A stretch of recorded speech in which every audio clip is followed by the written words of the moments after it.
Airport police દ્વારા godown પકડાયું છે। ગોડાઉનમાંથી કયા પ્રકારનું મટીરીયલ મળી આવ્યું, તેનો ઉપયોગ શું કરવામાં આવતો હતો, કોની ધરપકડ અને ક્યાં સપ્લાય થતો હતો? ગોગો પેપર, સ્મોકિંગ કોન, પરફેક્ટ રોલ જેવી વસ્તુઓનો ઉપયોગ નશાના સેવન કરવામાં આવે છે અને એમાં ઘણા બધા કેમિકલ્સ હોય છે જે સ્વાસ્થ્ય માટે પણ હાનિકારક હોય છે। એ ધ્યાને રાખીને પોલીસ દ્વારા ખાસ ઝુંબેશ રાખવામાં આવેલ અને દરેક પાન ગલ્લા, કિરાના સ્ટોર જ્યાં એનું વેચાણ થતું હોય છે ત્યાં જઈને લોકોને સમજ કરવામાં આવેલ હતી અને સરકારશ્રી દ્વારા પણ જાહેરનામા બહાર પાડીને એને એક પ્રતિબંધિત વસ્તુ તરીકે જાહેર કરવામાં આવ્યું હતું અને એ અનુસંધાને એરપોર્ટ પોલીસ સ્ટેશનના પીઆઈ શ્રી નકુમ સાહેબ અને એમની ટીમને એક બાતમી મળે કે સમરથ આંસોલ ખાતે સમરથનગરમાં મકાન નંબર 183 અને 385માં એક ગોડાઉન તરીકે ત્યાં 300 કાર્ટનથી વધારે ગોગો પેપરના જથ્થા રાખવામાં આવે છે।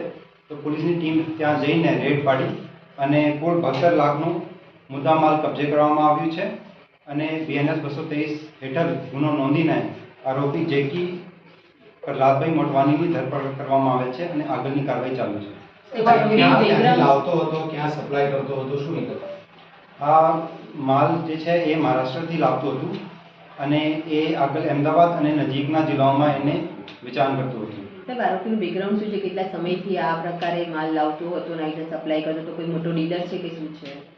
એ ટેસ્ટ પ્રો કંપનીનો માલ આપતો હતો અને એ જે છે એ અમદાવાદમાં અને આજુબાજુના જિલ્લાઓમાં છૂટક વેચાણ એમનું કરતું હતું અને એની અત્યારે પોલીસે એની કસ્ટડી મેળવીને ઇન્ટરોગેશન ચાલુ છે। તો આગળની વિગતો તપાસમાં સામે આવશે। કેટલાની કિંમતમાં આને પડતું હતું અને કેટલાની કિંમતમાં વેચાણ કરતો હતો?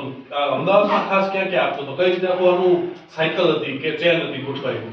એને છૂટક વેચાણ કરતું હતું। જે પણ જગ્યાએ જેવી રીતે કે કોઈ પાન ગલ્લા ઉપર કે કોઈ પણ જગ્યાએ કોઈને જોઈએ હોય તો એ એમનું મોબાઈલ પર સંપર્ક કરીને એ ડાયરેક્ટ એને સપ્લાય કરતું હતું અને આગળની તપાસ ચાલુ છે।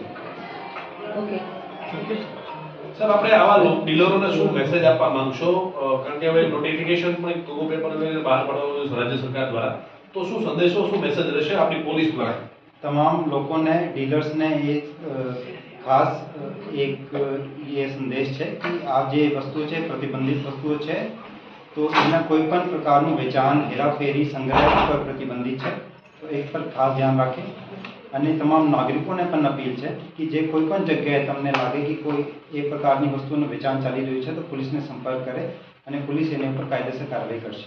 સાહેબ, કેટલા સમયથી આ રીતના વેચાણ કરતો હતો? એ પ્રાથમિક માહિતીની પૂછતાછમાં સામે આવ્યું ખરી?